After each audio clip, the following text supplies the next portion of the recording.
Well, if COVID is dominating the Aussie business outlook, the first casualty is certainly in the staffing area. And before the axe falls, let's go to Joydeep Hor. He's the founder of People and Culture Strategies, joining us live from Sydney. And I guess it is tough times, Joydeep, for what are some of the two hard basket questions employees might not be asking themselves at the moment, employers as well. What is the most pertinent point that staff and employers are having at this present time?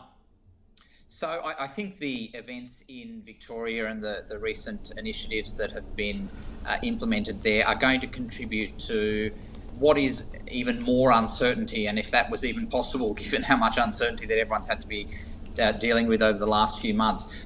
Most employees are going to be thinking about the immediate next few days, next few weeks. How much longer are they going to be in this particular space? What work levels are they going to be experiencing? If they haven't been doing the work from home thing, how are they going to be making those adjustments? But the next thing that a lot of them will be thinking about sooner rather than later is, will there actually be ongoing employment for them beyond a particular period of time? Employers are going to have to critically be communicating with their employees, assuming very little, communicating proactively and being as transparent as possible in terms of what they know and what they don't know. And this is something that I keep harping on about when I'm talking to employers at the moment, that yes, there is uncertainty, but your job and what your people need from you is for you to take away that uncertainty from them as best you can.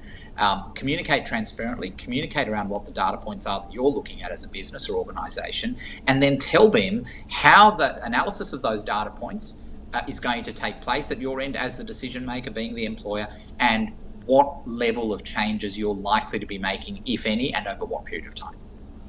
Well, let's assume for those who are lucky enough to still be employed at the moment and are told for the time being that their jobs aren't at risk, there's still the mental health aspect when it comes to the employment cycle. So how much onus sits with the employers at the present time to not just keep staff motivated within the work hours, but when they're not actually working and still at home, potentially locked down? Definitely. I think the first thing that employers should be looking at and considering is, what is the ways of working? What are the things that are going to be being done differently or that need to be done differently that may have an impact on a person's mental health?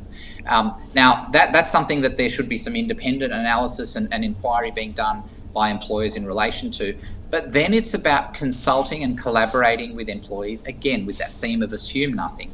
Ask questions around how people are going. Not these open-ended, we're just checking in on you, but very specific questions around how particular aspects of the things that have changed for those people may be affecting them. Questions such as, have you found your break times to be very different? If you've got other people in your house or household, how are you dealing with separation? How are you dealing with the separation between your work life and your home life at the moment? How are you interacting with your co-workers? How are you interacting with your bosses, clients, customers? The questions have got to be quite specific, quite granular, rather than these generalised check-ins. Employers have a huge obligation at the moment, and I suspect that for a lot of them, there's going to be a bit of tick-the-box mentality, and that's dangerous. No, absolutely, Joydeep. From the conversations you've had with small and medium businesses over the past few months, how many businesses are trying to really use this time as positively, as productively as possible, really go back to the drawing board, have an internal staff strategic policy where everyone has effectively a 6-week teleconference? I think that a lot of businesses have done a lot of remarkable things in extraordinary circumstances, and any business that can show agility and be innovative throughout these very difficult times deserves to be commended. But the watch out, I think, particularly for that small, medium-sized business, is you don't want to over-egg the custard. Yes, communication is important. Yes, there are these wonderful tools and facilities such as Zoom and Teams and all of the video conferencing facilities, but you don't want people to get video conference fatigue. And you certainly don't want people to be thinking, well, we're just communicating for the sake of communicating. If you're going to be doing that, make sure that there is always a purpose behind it. Make sure that there's a clear, as you would have for any other meeting that's taking place in your office, unless it was a celebratory event, there is an objective for that particular meeting. And your Zoom conferences, whatever else you're going to be doing, should be similarly purposed, regardless of the size of your organisation or what industry you're in. That's a very good point to leave it on. Have meetings with purpose, Joydeep. It's always a purposeful meeting with you on The Conversation. We look forward to your insights very soon. Thank you very much. Have a good afternoon.